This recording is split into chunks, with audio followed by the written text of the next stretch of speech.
saludo hoy lunes con mucho gusto en su programa Comunícate. Espero que los comentarios que vamos a hacer hoy sean de su interés y si así lo creen conveniente, pues nos envíen sus comentarios al correo electrónico o a Facebook o bien pues también al teléfono. Como lo anunciamos, hoy vamos a comentar algo relacionado con los libros, más bien con el libro como objeto. El objeto libro es o ha sido y es a lo largo de toda la historia de la humanidad un objeto muy importante. Gracias a los libros ha sido posible que lo que ha acontecido a la humanidad en su larga historia quede conservado y sobre todo sea transmitido, aprovechado, comentado y transformado constantemente a lo largo de la historia para que la humanidad haya ido progresando, haya ido viviendo mejor, haya ido viviendo más. En relación con el libro, este no es sino una parte de diferentes tipos de escritos que existen. Desde luego es el escrito más importante. Existe una clasificación de los escritos desde lo que se llaman hojas sueltas. Cuando hablamos de 1 a 5 hojas, se dice que son hojas sueltas. Ya cuando hablamos de 6 a 48, hablamos de un folleto. Y solamente cuando una publicación tiene más de 49 páginas, entonces se le llama propiamente libro. Entre las hojas sueltas, pues tenemos los que llamamos ahora volantes o que algunos les llaman flyers, los dípticos, que es una hoja doblada en dos, díptico es 2, o los trípticos, una hoja doblada en 3. Entonces, hablamos que existen hojas sueltas. Existen folletos o revistas también, aunque hay revistas que de acuerdo al número de páginas que tienen, pudieran llamarse libros, pero en realidad son revistas porque pues tienen características de periodicidad y de diferente manejo de la información. Entonces tenemos folletos, dijimos, cuando ya hablamos de 6 a 48 páginas de una publicación, se le llama un folleto. Así que en ese sentido, si somos estrictos en el lenguaje, pues no puede haber folletos que sean de 1 a 5 hojas. Esos son hojas sueltas. Y ya de 6 a 48 son folletos. Y ya cuando rebasamos los 49, pues ya hablamos de libros. Y dentro de los libros, pues por siglos, los libros fueron en sustratos diferentes, pero actualmente hemos llegado ya casi al final del libro objeto, ya que estamos entrando de lleno al libro digital o a lo que se le llama como una palabra ya universal, el ebook, ¿sí? Y también el audiolibro. Entonces, el libro objeto viene a dejar de ser un objeto como tal y se convierte en un conjunto de información digitalizada y también que se lee o bien que se puede escuchar en el audiolibro. Ahora, ¿qué es lo que significa libro? Desde el punto de vista etimológico, el nombre de libro viene de una palabra latina que se llama liber. Y esta palabra lo que significa es la parte interior de la corteza de los árboles. ¿Esto qué nos quiere decir?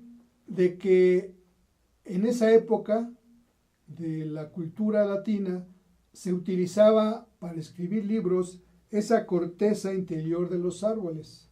Anteriormente pues se había escrito en piedra, se había escrito en arcilla, etcétera, pero ya en la cultura latina se utilizaba en este caso la parte interior de la corteza de los árboles.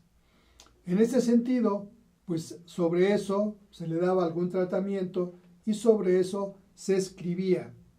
Incluso, por ejemplo, el Plinio el Viejo nos dice cómo que antes de que se conociera el papiro, se utilizaron las cortezas de los árboles y otros materiales para escribir.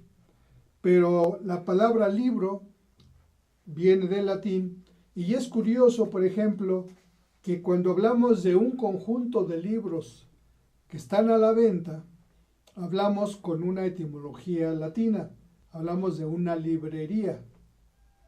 Pero si hablamos de un conjunto de libros que no están a la venta, sino que están a disposición de quienes los quieran leer, pues allí hablamos de que es una biblioteca, es decir, allí tomamos la etimología griega, donde el libro pues ya viene de biblos, ¿no? Entonces hablamos de una biblioteca. Fíjense aquí en nuestro idioma español utilizamos indistintamente las dos etimologías, la latina, llamando libro, llamando librería, y la etimología griega, biblos, y allí hablamos pues de biblioteca. De allí de biblos viene, por ejemplo, el nombre Biblia, que Biblia no significa sino libros, que son varios libros, ¿sí? Es decir, ese libro, llamada la Biblia, contiene a su interior muchos libros diferentes. Entonces, etimológicamente, eso es el libro, se refiere a que hubo una época en que se escribía o se pintaba en esa corteza de árboles. Claro, no vayamos más lejos. En la actualidad, todavía en nuestro país, aquí en nuestro país México, se sigue utilizando lo que llamamos el papel amate, que es una corteza de árboles tratada, sobre la cual pues no tanto se escribe, pero sí se dibuja, ¿sí? Y aquí en México pues es muy usual, incluso es una artesanía muy difundida y también muy comprada por los turistas extranjeros y llevada a muchos países. Si uno visita casas de personas en otros países, casi es seguro que va a encontrar por allí algunas pinturas hechas en amate. Así que, como les digo, pues eso de libro, de provenir del árbol, claro, el papel ya posteriormente se hace con base en los árboles, pero antes de que se utilizara los árboles para hacer libros, se utilizaba únicamente la corteza. Ya en una definición, como se dice, real, o una definición o un concepto de lo que es un libro, pues es una obra impresa o manuscrita o pintada en una serie de hojas que pueden ser de papel o de pergamino o de vitela u otro material. Vitela pues es un pergamino más delgado. El pergamino, como ustedes saben, es piel generalmente de reses tratada, y la vitela sería esa piel más delgadita. Y esto va unido por un lado, es decir, va amarrado, va encuadernado y va protegido por tapas que son más duras que lo demás, que también se le llama cubiertas o también le llamamos pastas. Como dijimos, de acuerdo a la unificación que hizo la UNESCO, para hablar de un libro se trata de más de 49 páginas. porque de 6 a 48 hablamos de un folleto y de 1 a 5 hablamos de hojas sueltas. Ahora, históricamente, los documentos escritos, como ya lo mencionamos, se fueron dando en diferentes sustratos. Hablemos de la piedra. Antiguamente hay muchos vestigios de la historia o la prehistoria, donde en las piedras se encuentran diferentes testimonios, sean escritos o sean gráficos, de los cuales los expertos, los arqueólogos, los historiadores han extraído información. También se escribía en tablillas de arcilla, es decir, en tablillas de lodo, digamos, ¿no? Entonces también allí se escribía en diferentes informaciones. Se utilizó también láminas de bambú unidas con cuerdas, ¿sí? Eran una especie de páginas, pero que eran, láminas de bambú y iban unidas con hilo de cuerdas de algún material vegetal. Después también se utilizaron los rollos de papiro.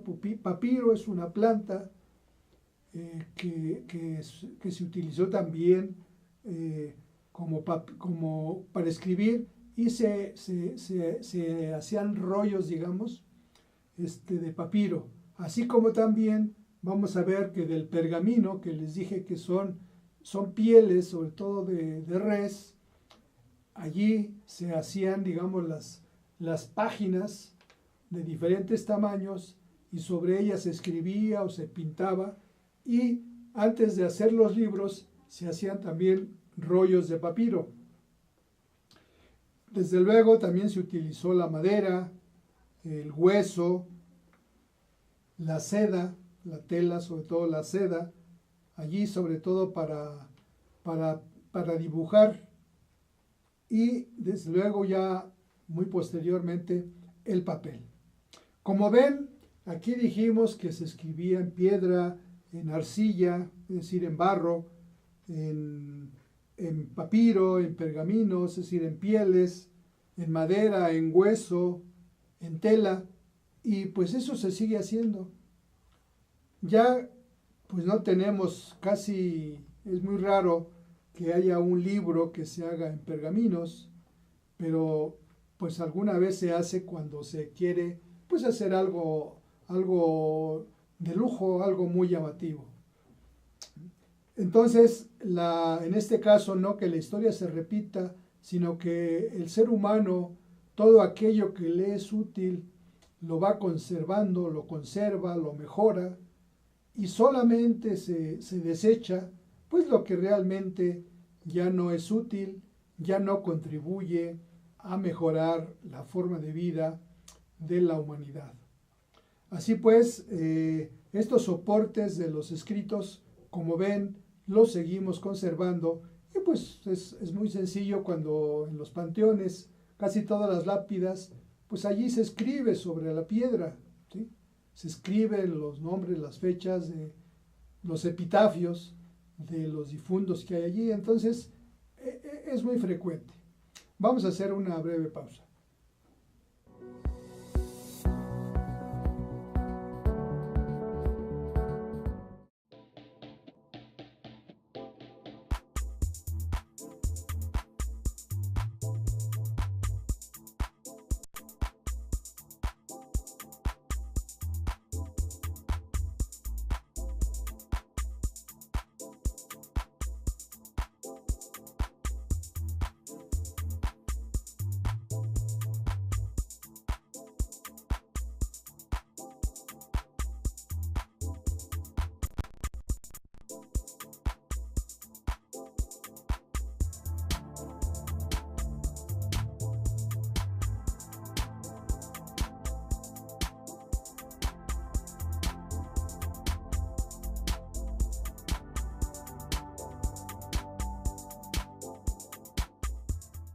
Ruiz Robles, corredores públicos y peritos traductores. Trabajamos para darles seguridad, confianza y un servicio profesional en sus asuntos relacionados a fe pública, valuación, arbitraje coral, asesoría jurídica y traducciones. Para nosotros lo más importante es su satisfacción, brindándole además la asesoría jurídica necesaria en su negocio. Con un equipo de profesionales aseguramos una asistencia profesional personalizada y humana a quien consideramos más importante, el cliente, porque las oportunidades pequeñas son el principio de las grandes empresas.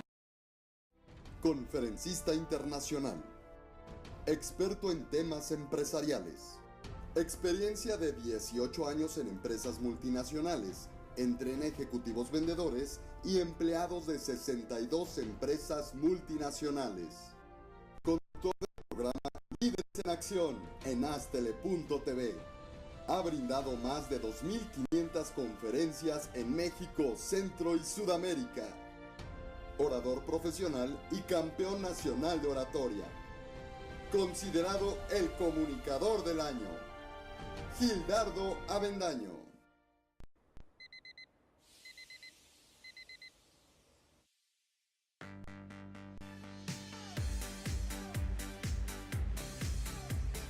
Cuando la vida te pone a sudar, hidrata la vida. Electrolit, científicamente hidratante.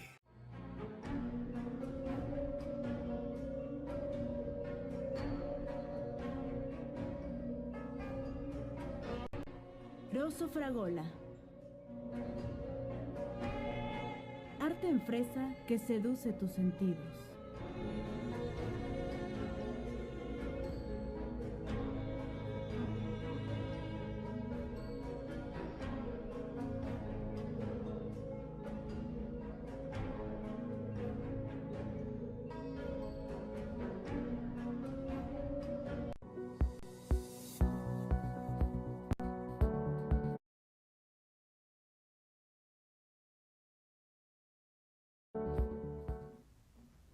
Hasta el siglo XV, es decir, durante muchos siglos, todos los escritos se hicieron pues a mano. Incluso ya libros formales pues eran a mano. Existía el oficio de amanuenses, es decir, eran personas que su oficio era eso, escribir libros. Una persona, alguien que quería hacer un libro, pues podía escribirlo él mismo y después, para darlo a conocer, pues se contrataba a varios amanuenses, los cuales copiaban el libro, es decir, iban escribiendo y todo era a mano. Obviamente, pues esos libros tenían muchos errores. Pero ya en el siglo XV se inventa la imprenta de tipos móviles, es decir, ya para hacer un libro, para imprimir un libro, ya no se requería hacerlo a mano, sino que se inventó un procedimiento de lo que se llamaron tipos móviles. Tipo pues es una parte de metal o incluso también de madera, pero se utilizó más de metal, donde se hacía una letra. Entonces existían muy diferentes tipos de letras y de signos, es decir, en este caso primero fue pues el alfabeto latino o el alfabeto alemán, y se juntaban y se hacían las diferentes frases o los diferentes renglones, y ya sobre eso se imprimía el libro. Si había algún error, pues era único y sí se iba a repetir en todas las impresiones, pero ya casi no había errores, porque ya los libros que se imprimían eran con base en esos tipos, ¿sí? Entonces ya se evitaban muchos errores cometidos por los amanuenses. En 1449 fue cuando se imprimieron los primeros libros con este sistema tipográfico. El primero fue un misal de Constanza, así llamado, y en 1452, o entre 452 y 1456, se hizo la llamada Biblia de 42 líneas o también llamada Biblia de Gutenberg, que está allí en la imagen que presentamos. Como ven, esa Biblia pues ya estaba impresa, ya no era a mano. Y se le llama de 42 porque en cada página se pusieron 42 renglones, 42 líneas, ¿sí? Y esto para diferenciarlo, que posteriormente ya las líneas que se imprimían en cada página eran 36. Pero esta Biblia toda está impresa en 42 líneas. Ahora, como les dije, antes de la imprenta de Gutenberg, pues ya había libros, pero esos libros, pues no eran muchos. Desde luego, pues había poca lectura porque no había muchos libros. Estos libros eran más que nada, pues como casi objetos suntuosos, porque eran producidos uno a uno, a mano. Los que escribían y luego los que dibujaban, es decir, era un trabajo realmente lento y pues muy poco práctico para una difusión grande. Algunos han calculado en cuánto saldría cada página, en este caso de esos libros que se hacían a mano, y se calcula que cada página pues costaba alrededor de $50, es decir, se decía que costaban la moneda florín, ¿sí? Entonces que costaba unos $50. Imagínense ustedes, pues un libro de 400 hojas, pues nos iba a costar $20,000, ¿sí? O eso costaba. Entonces por eso se hacían contados, y realmente por la realeza, en los conventos, allí había muchos amanuenses. Entonces, pues obviamente no había difusión de libros. Había libros, pero pues eran muy contados, ya que todos eran a mano, y había muchos errores, porque cada libro llevaba sus propios errores. Cuando nosotros escribimos a mano, o bien ya a mano, pero utilizando algún instrumento, una máquina, un teclado, pues realmente cometemos errores, ¿sí? Ahora tenemos muchas facilidades que ya las computadoras, los procesadores de texto, pues incluso nos ayudan a ir corrigiendo algunos errores, pero desde luego no todos, o al revés, a veces meten errores que no había. Entonces, ya con la imprenta, desde luego, pues se evitaron los errores, pero lo más importante es que ya la imprenta permitió pues hacer o imprimir múltiples páginas, múltiples libros, ¿sí?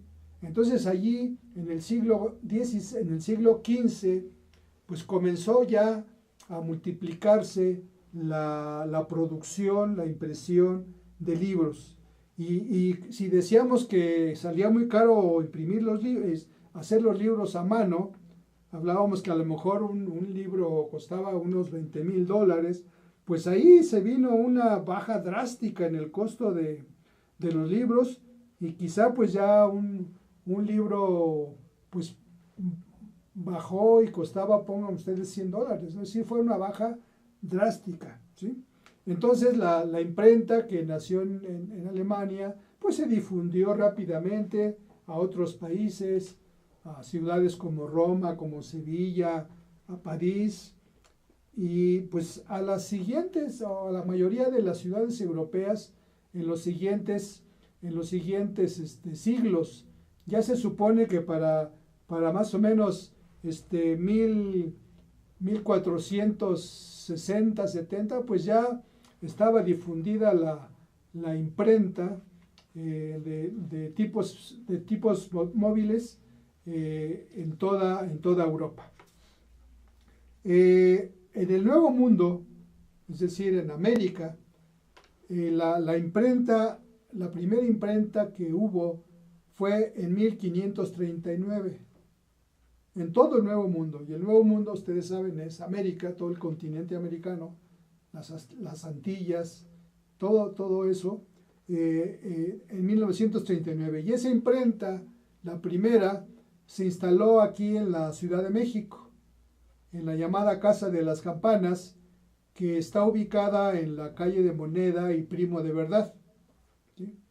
Esta primera imprenta estuvo a cargo de un italiano llamado Juan Pablos, y pues algunos de los primeros libros que están registrados que fueron impresos aquí en América, uno fue el llamado Breve y Compendiosa Doctrina Cristiana en Lengua Mexicana y Castellana, y otro llamado Manual de Adultos. Es decir, eran libros, pues, de acuerdo a la época, casi todo relacionado con la religión. Vimos que de la imprenta de Gutenberg, un siglo antes, pues el gran libro que se hizo fue la Biblia. Y así, en esta primera imprenta en América, que fue aquí en México, fue este Breve y Compendiosa y Doctrina Cristiana en Lengua Mexicana y Castellana. Como ven, ya era un libro bilingüe. Este lugar donde nació la primera imprenta en 1539, pues es un lugar que aún permanece allí, y desde el año 1989 ese local fue entregado a la Universidad Autónoma Metropolitana. Ella allí tiene, pues fue restaurado, allí tiene la Autónoma Metropolitana, pues un lugar para impartir conferencias, impartir cursos, o también para presentar algunas exposiciones. Pero algo muy importante que hay allí es el Museo del Libro, donde se exhiben pues algunos de los libros más antiguos de México.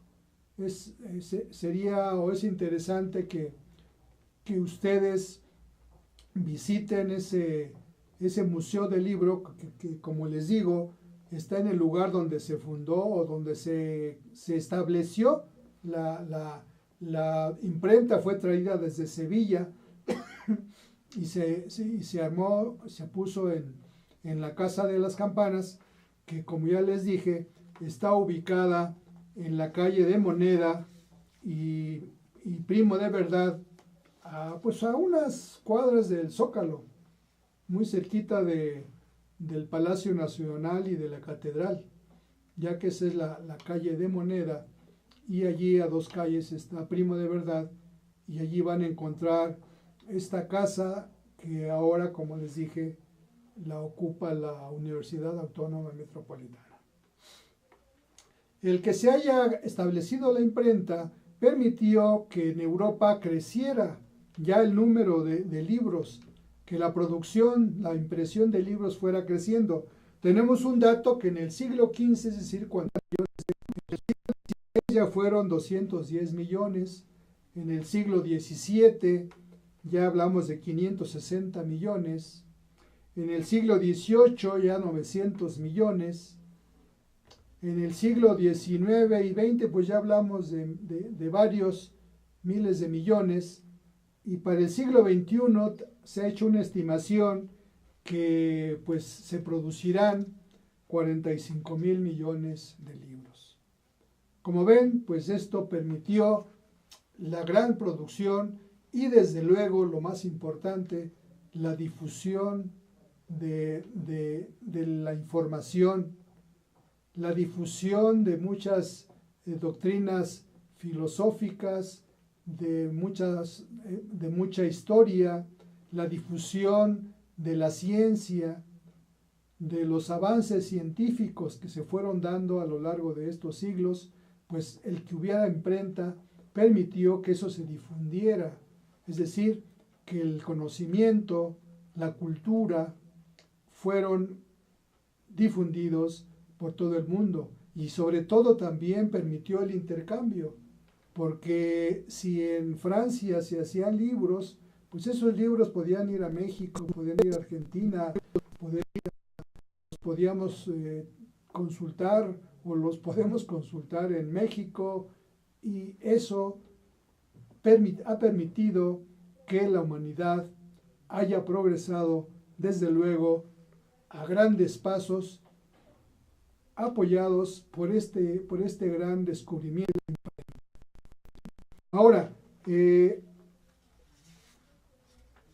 en 1886, en el siglo XIX, esa imprenta que se había hecho de tipos movibles, se mejoró mucho con lo que se llama la linotipia. Es decir, ya hubo no solo imprentas donde se iban imprimiendo las hojas basadas en los tipos metálicos, sino que aquí ya hubo una máquina que se llamó de linotipo, que se mecanizaba toda la composición de esos tipos. Es decir, la misma máquina fundía el metal, sobre todo el plomo, y allí hacía los tipos, es decir, allí casi quedaban ya integradas las páginas de los libros. Y allí mismo se imprimían, ¿sí?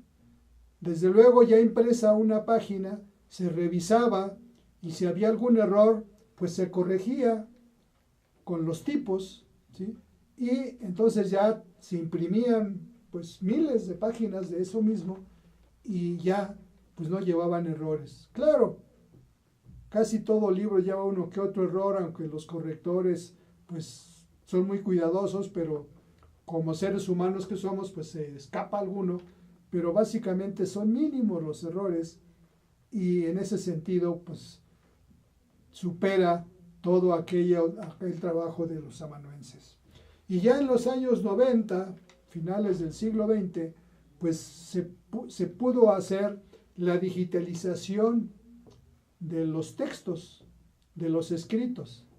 Es decir, ya se superó, se brincó, digamos, de las imprentas a la digitalización. Es decir, ya no era necesario utilizar los linotipos, ni utilizar ya los sistemas más modernos, por ejemplo, como el offset, sino que ya se procesaba digitalmente y allí directamente, sin utilizar tinta ni papel, se podía tener acceso a los escritos. Este fue un paso mucho más importante, ya que ahora esto permite y facilita la difusión. Si el libro como objeto de papel permitió, ya como lo comentamos, permitió una amplísima difusión a nivel planetario, a nivel mundial, ¿sí? Pues ahora con la digitalización, pues ya está a disposición en todo momento, en todos los lugares, y ya no es necesario el tener el libro objeto como tal, sino ahora tenemos los libros electrónicos, los e-books, o bien también podemos contar con audiolibros, pues para aquellas personas que quieren escucharlo, o incluso personas que no pueden leer por cualquier problema, pues escuchan la información de los libros. Así pues, como ven ustedes, la importancia del libro como tal, pues no ha disminuido. Algunos han dicho que ya llegamos al final del libro. Bueno, quizá va a haber menos libros en papel, pero el libro no es el papel o el pergamino donde está. No, eso no. El libro es el contenido, ¿sí? El libro es lo que el escritor creó. Eso es el libro. Claro, lo más usual ha sido hasta ahora el papel y seguirá siendo todavía por muchos años, pero ahora hay una nueva forma en el libro electrónico. Se le sigue llamando libro, pero se le pone ese adjetivo de electrónico por las grandes posibilidades que da. Entonces, el libro, como ven, fuera de perder importancia, fuera de perder fuerza, la va logrando, la va incrementando. Vamos a hacer otra breve pausa.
Ruiz Robles, corredores públicos y peritos traductores. Trabajamos para darles seguridad, confianza y un servicio profesional en sus asuntos relacionados a fe pública, valuación, arbitraje comercial, asesoría jurídica y traducciones.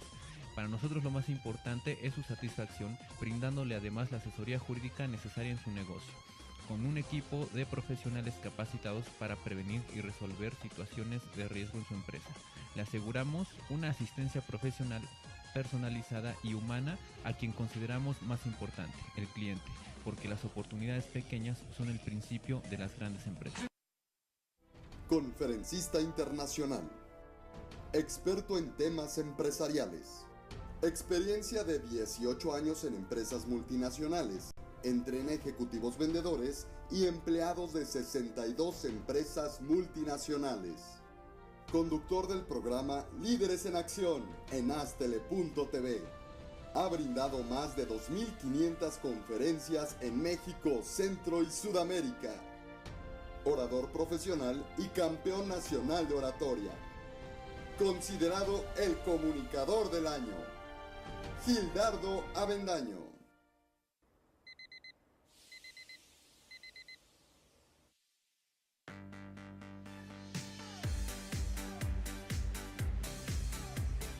Cuando la vida te pone a sudar, hidrata la vida.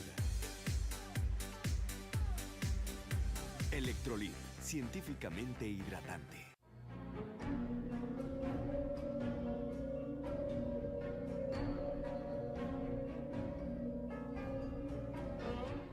Rosso Fragola. Arte en fresa que seduce tus sentidos.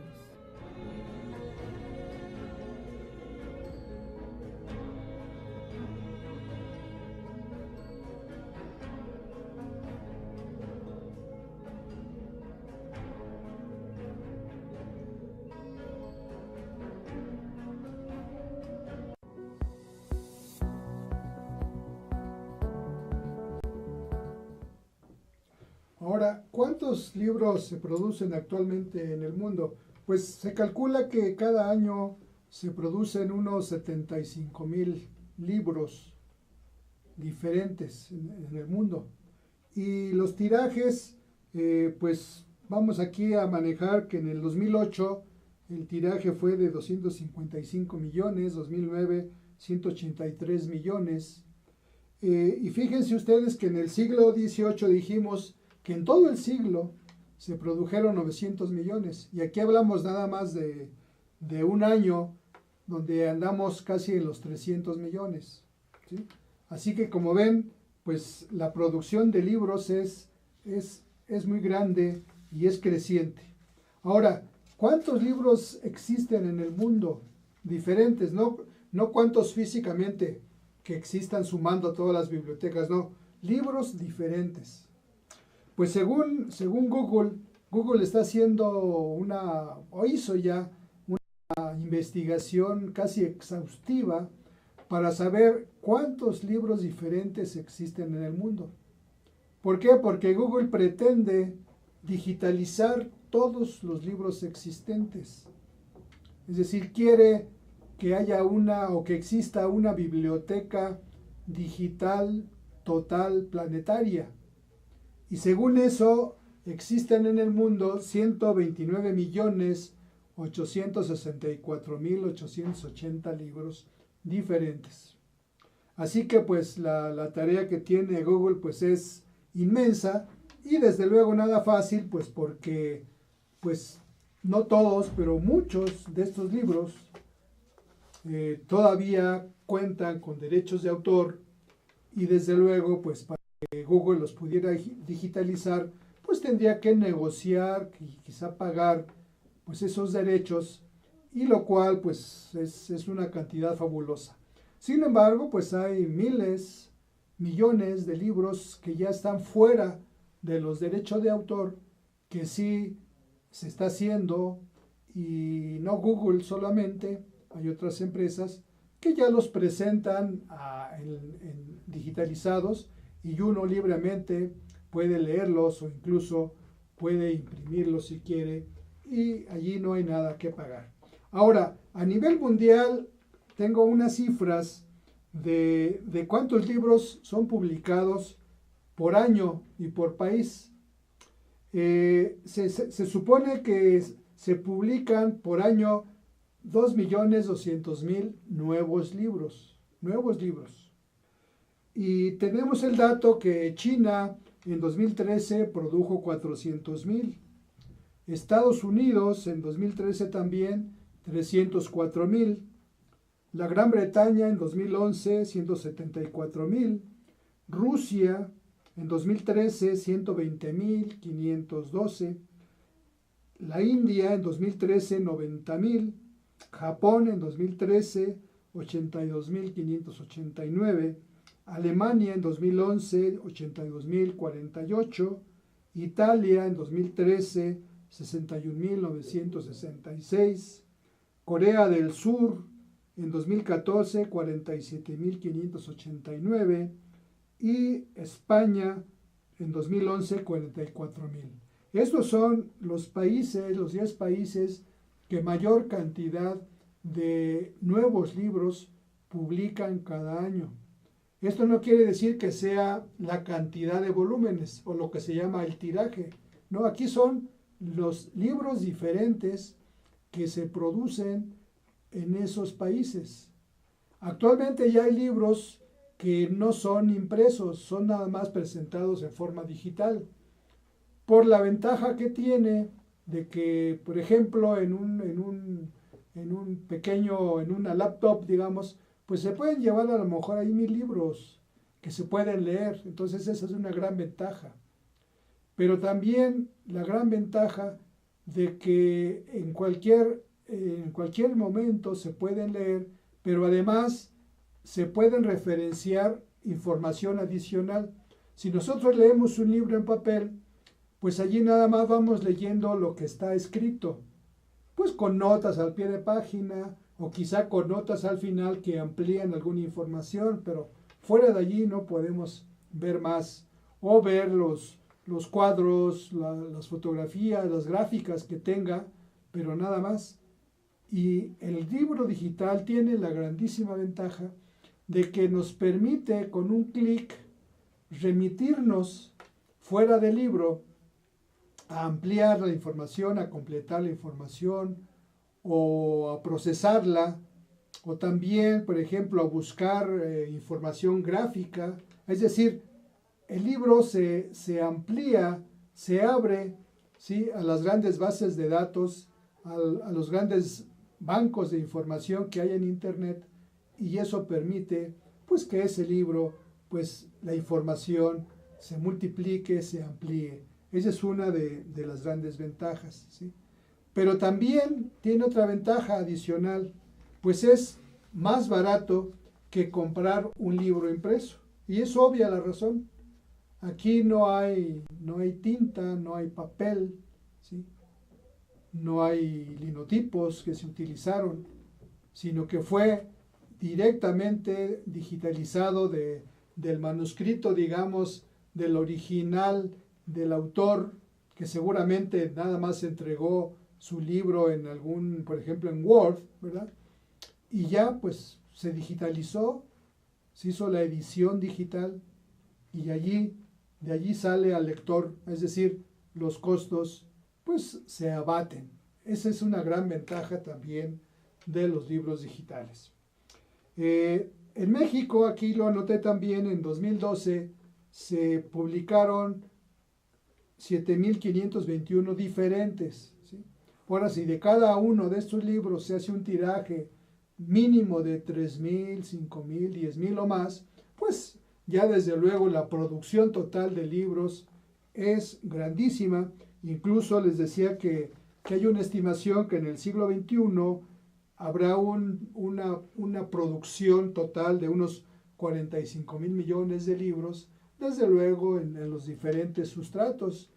Actualmente tenemos el libro objeto, tenemos el libro digital, tenemos el audiolibro, pero seguramente en pocos años pues podrá haber pues otros dispositivos que permitan que esto siga creciendo, que la información se siga difundiendo, que la humanidad siga avanzando en relación a este importante asunto de la información, de la comunicación. En cuanto, por ejemplo, libros en español, vamos nada más a referirnos a ellos, que han sido los libros más vendidos, es decir, más editados, pues tenemos básicamente en tantos siglos, ya de 21 siglos, tenemos dos grandes libros. El libro de El Quijote de la Mancha, que su primera edición fue en 1605, es decir, en el siglo XVII, hace 411 años. De este libro se han vendido 500 millones de ejemplares, es decir, aproximadamente 1.216.000 por año. Este es el libro en español que más se ha vendido, que más se ha leído. Y ya más reciente, del siglo XX, tenemos el otro libro que se llama 100 años de soledad, que como ven es de un autor colombiano, Gabriel García Márquez, pero este libro fue escrito aquí en nuestro país, en México.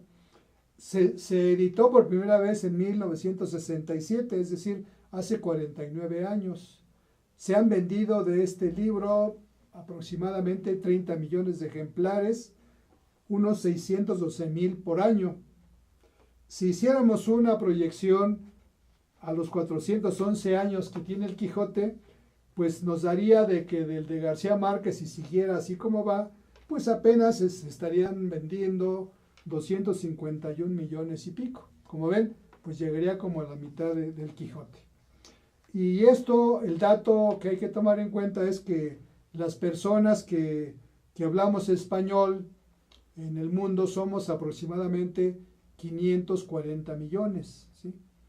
Entonces, pues aquí, si sumamos estos dos libros nada más, 530 millones que se han vendido, pues estaríamos desde luego cubriendo el total. Pero no es así, porque decimos que los 500 millones del Quijote pues fueron desde el siglo XVII al siglo XXI. Pues es interesante esto del libro, pero sobre todo que seamos conscientes, que aceptemos la primordial importancia que tiene el libro como instrumento para el conocimiento, para la información, para la formación de los seres humanos. ¿Sí? Y como decimos, el libro no objeto, no necesariamente hablamos ahora de los libros objeto, sino el libro en sus diferentes presentaciones. Desde luego, pues todavía es dominante, y yo creo que por varios años o muchos años, el libro objeto, pero en realidad lo importante, como digo, de un libro no es si está en papel o está digitalizado o está en audiolibro o como sea, o si fue convertido en una película o en un video, sino que lo importante es la información. Ese es el valor que tienen los libros. De allí que se dice pues que hay libros que son excelentes, que contienen la mejor información de todos los tiempos de la humanidad. Pero también, sobre todo ya cuando se permitió el publicar muchos libros, pues también hay libros cuya información es pues poco relevante. Y actualmente sucede mucho porque como actualmente los medios digitales permiten incluso que quien guste se haga una autoedición. Antes alguien que escribía algo tenía que buscar quién se lo editara. Ahora no, ahora hay gentes que se autoeditan. Es decir, ellos escriben un libro y lo autoeditan y lo ponen a la venta como libro digital o como libro en papel. Pero allí no hay o no hubo ningún consejo, ningún grupo de personas que pudieran evaluar esa información, el contenido de ese libro, sino que nada más es el que lo escribió, y el que escribe algo, pues obviamente piensa que está bien, ¿sí? Si no, pues no lo publicaría.